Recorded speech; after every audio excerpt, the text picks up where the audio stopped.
Okay, guys, I wasn't going to do a video about this, but it's been brought to my attention that some odd things are being brought out in the open now, since it's been a little while.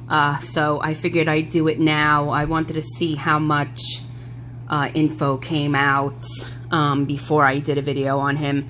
I don't really know about him too much. I didn't follow him as an artist, so I was a little hesitant to make a video about him. But since I see that these new developments have come out and that a lot of people are very interested in this, I figured I'd do a video with the newer information as well as the information that was available since the beginning. So this video is going to be about Mac Miller. His real name was Malcolm James McCormick. Born January 19th, 1992. Passed away September 7th, 2018. Known professionally as Mac Miller. He was an American rapper, singer, and record producer. Let's see, it says in 2010 he was signed a record deal with a Pittsburgh-based indie record label, Rostrum Records.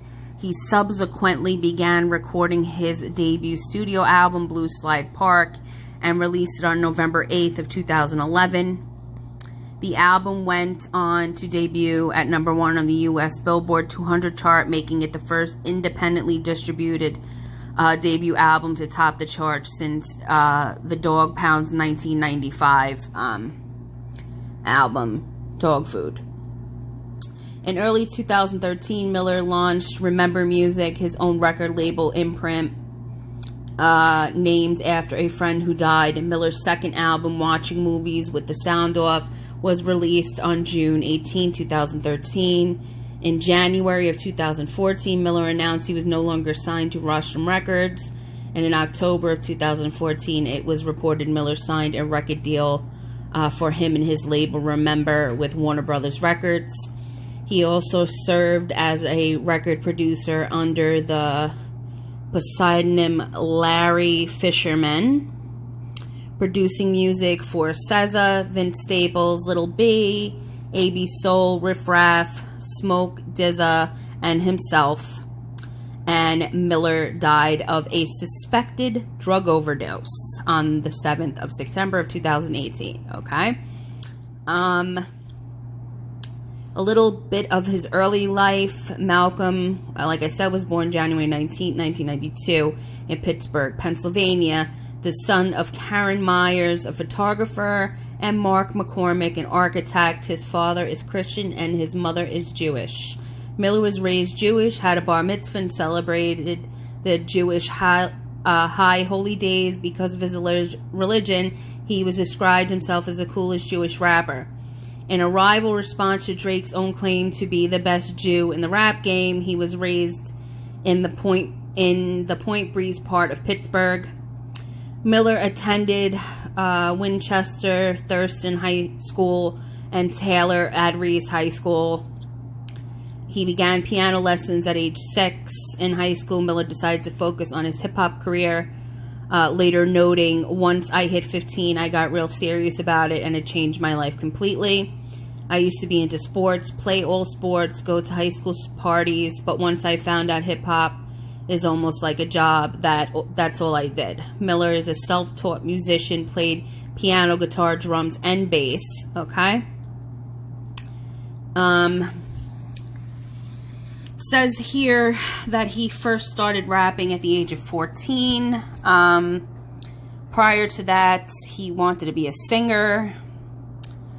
He was known as Easy Mac and released a mixtape, but My Mackin' Ain't Easy, in 2007 at age 15.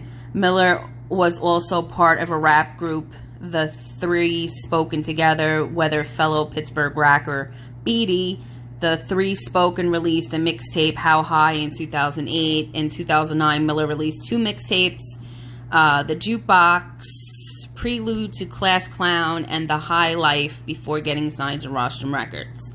In 2009, at age 17, he made it to the Final Four in Rhyme Calisthenics, the MC competition at the Shadow Lounge. In early 2010, Miller signed with Rostrum Records. Rostrum president Benya Grinberg met Miller while recording with Wiz Khalifa at ID Labs.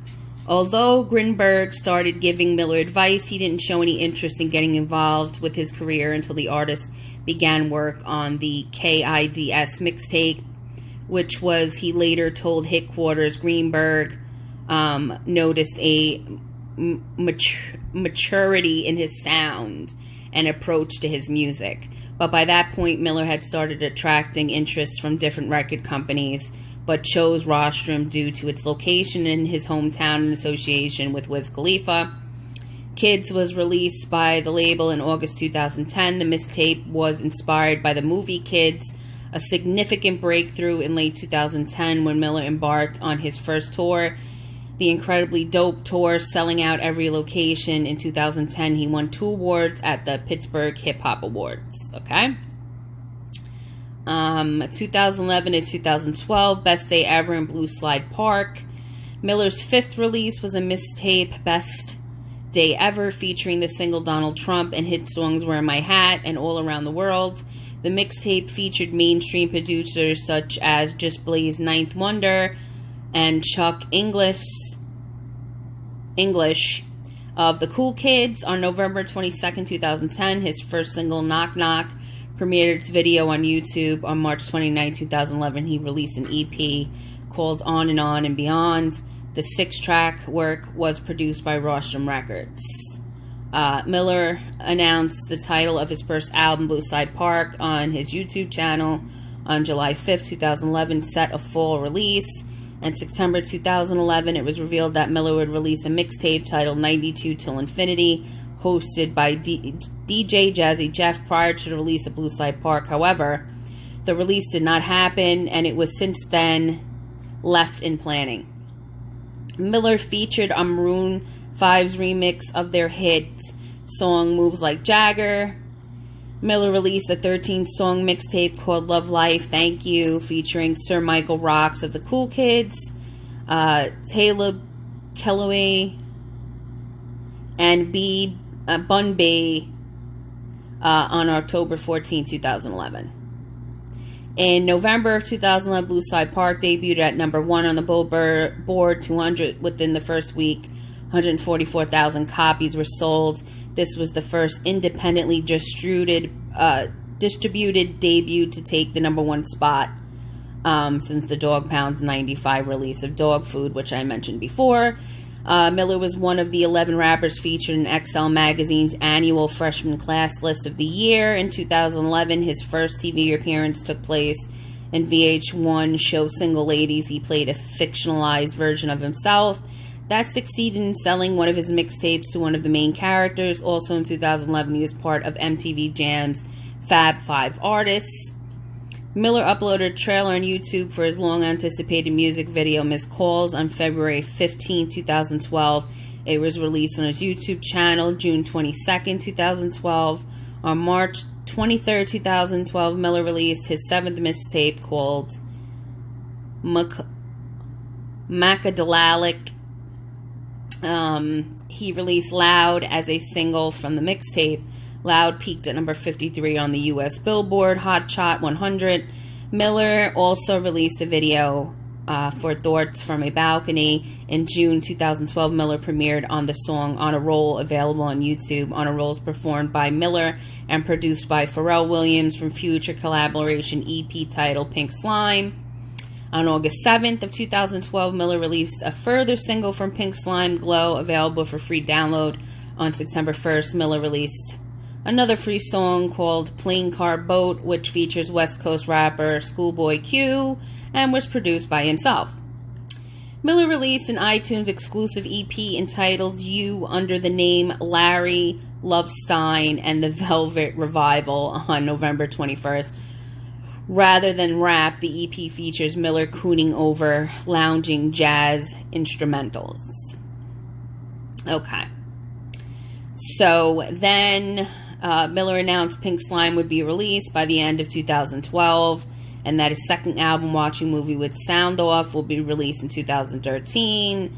Watching Movies with the Sound Off is set to feature guest appearance from Schoolboy Q, AB Soul, Earl Sweatshirt, Tyler the Creator, Action Bronzer, and Jay Electronica.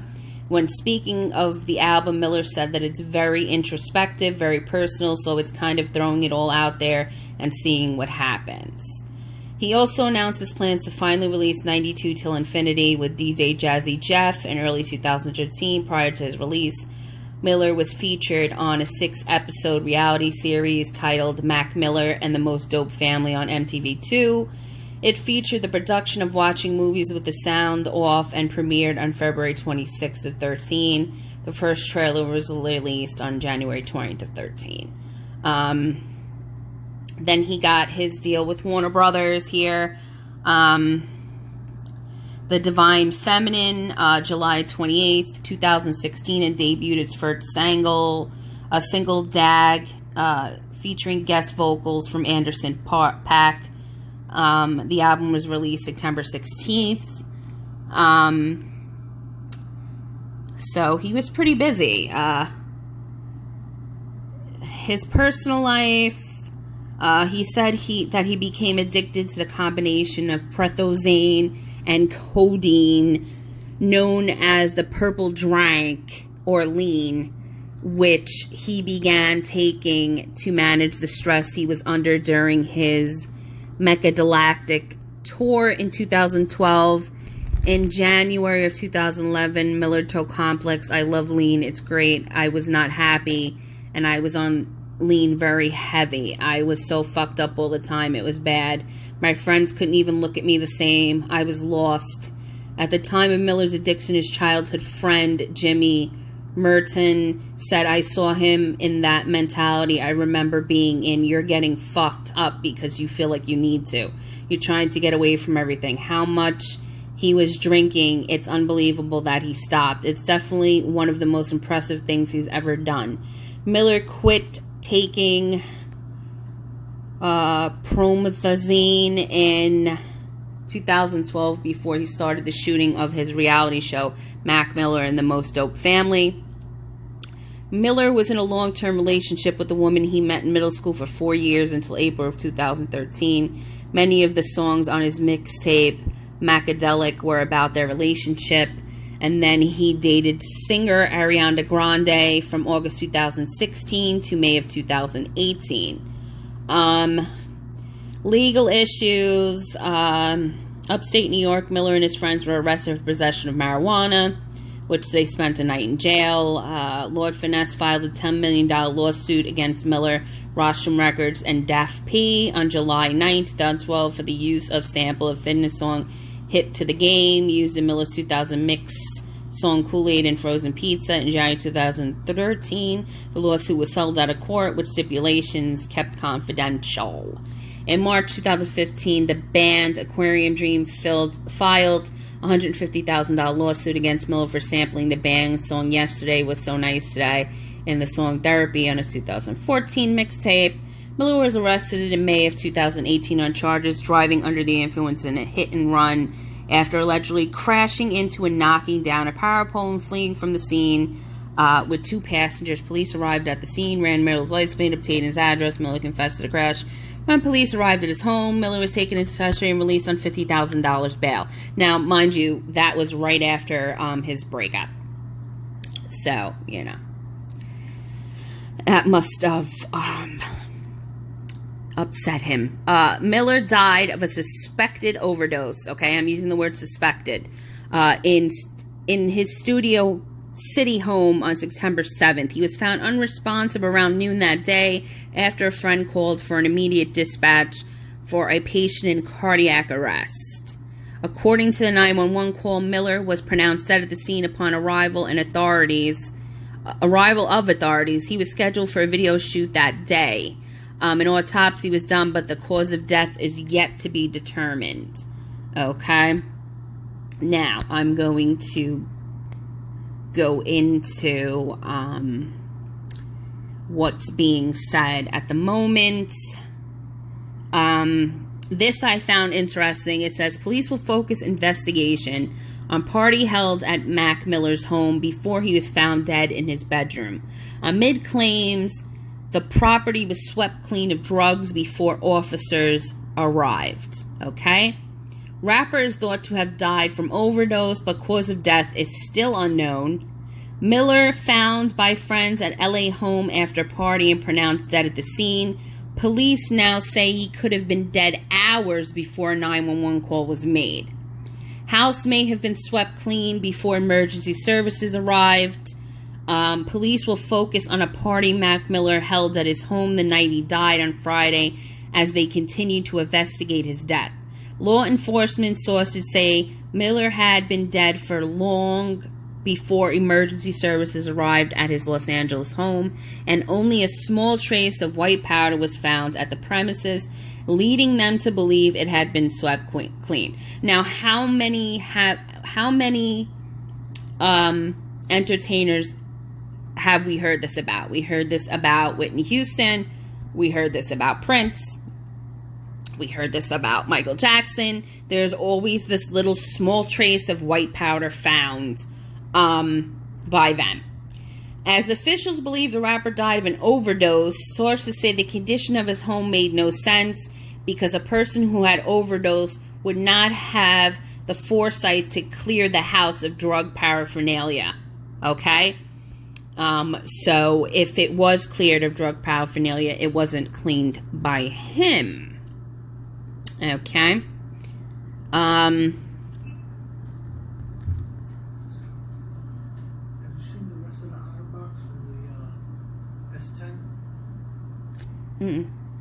A full toxicology report will be finalized for 4 to 6 weeks, meaning despite the preliminary conclusions of authorities, Miller's death certificate still states cause of death is deferred. Okay? Sources told TMZ they believe the performer had died hours before they arrived at the scene following a call to 911. It was initially thought he had suffered cardiac arrest, but that could have been because the emergency caller did not realize he was already dead. Okay. That's great. So basically, they don't know how he died or when he died, which is interesting. And since he had a party the night before, I am assuming people were with him. Heartbroken, Ariana Grande and fiancé Pete Davidson blocked social media comments as nasty trolls blame them for ex-Mac Miller's overdose death, as pals say she always wanted the best for him. Blah, blah, blah. The happiest meal of their lives, lucky couple get married. Whatever that was. I don't even think that was even part of this. I don't know why they put that in there. Claim Ariana Grande's ex-Mac Miller, 26, who was found dead in LA, has already had his home cleaned of drugs with only a tiny amount of white powder, which I already said to you. LAPD and fire officials pronounced Miller dead after finding his body in his bedroom. A statement from Miller's family last week. Malcolm McCormick, known and adored by fans as Mac Miller, has tragically passed away at the age of 26. He was a bright light in this world. For his family and friends and fans, thank you for your prayers. Please respect our privacy. There are no further details as to the cause of his death at this time. Okay. So, we're going into a little over a week. And they don't really know, what's going on. The artist was notably linked to Ariana Grande, whoop-de-doo, talking about his,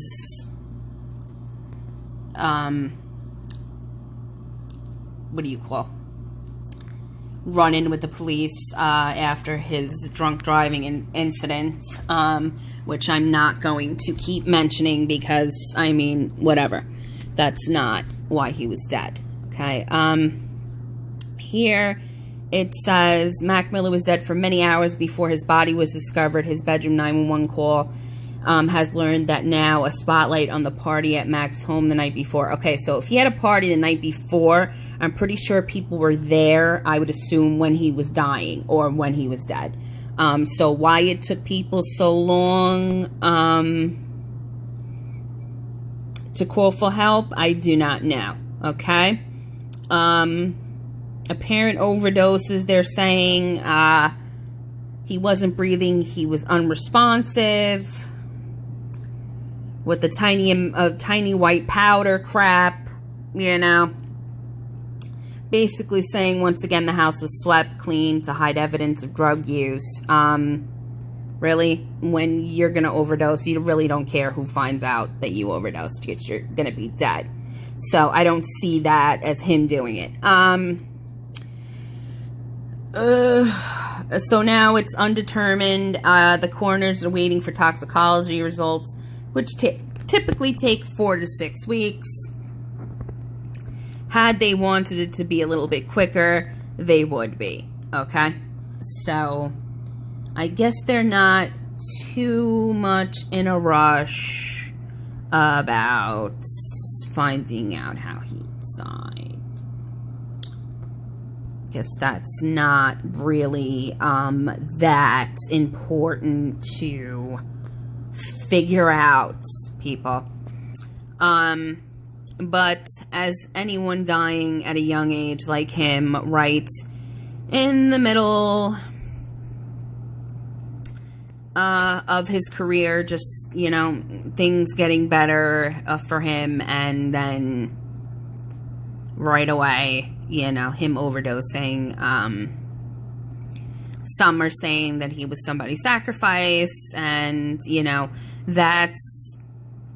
I can't really give my opinion on that right this second because I need to know more as far as the people that were around him and who could benefit from that the most. So it's going to take me a little while to see if that was the case, but now I'm going to have to wait for the toxicology reports, being that the autopsy, the physical report of the body, is not telling them anything, which I find pretty strange, because usually when you overdose on something, it will, you know, affect different organs in your body, so it would make it obvious that they were under the influence of this or that.